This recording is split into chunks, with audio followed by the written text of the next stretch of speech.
အောင်ညီကိုရအောင်မဲ့မင်္ဂလာပါကျွန်တော်ရှယ်စီးတင်မကြမီပြန်ရတော့မယ်ကလပ်ဝါကရဲ့စုရင်းငွေကြောင်းရာကိုတင်ဆက်ပေးတော့မှာဖြစ်ပါတယ်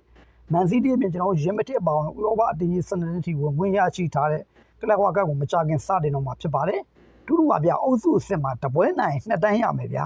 တီစု1တန်းရမှာလည်းဖြစ်ပါတယ်အုပ်စုအဆင့်ကကျွန်တော်16တင်းစင်ဆိုလို့ရှိရင်9တန်းခွဲရမယ်16တင်းစင်နဲ့ကျွန်တော်ကွာတာရောက်လို့ရှိရင်ဗျာ73တန်းကျော်ရရှိမှာလည်းဖြစ်ပါတယ်ကွာတာကနေစီမီကိုတက်လို့ရှိရင်22တန်းရရှိမှာဖြစ်ပြီးတော့ဘူလူပွဲတက်တဲ့အတင်းတိုင်းကတန်း30ရရှိမှာဖြစ်တယ်အတန်း30အောင်မှာဗျာဘူလူပွဲမှာဘိုးဆွဲသွားတဲ့အတင်းကနောက်ထပ်တန်း40ဘောနက်ပလက်ရရှိမှာလည်းဖြစ်ပါတယ်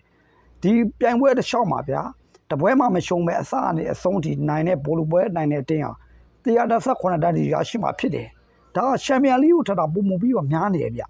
ဒါပြောမှဆို UCN အသေးစားပုံစံမျိုးပေါ့ဗျာဒီဥစ္စာလေဥရောပအသင်းကြီး12တင်းလောက်ပဲ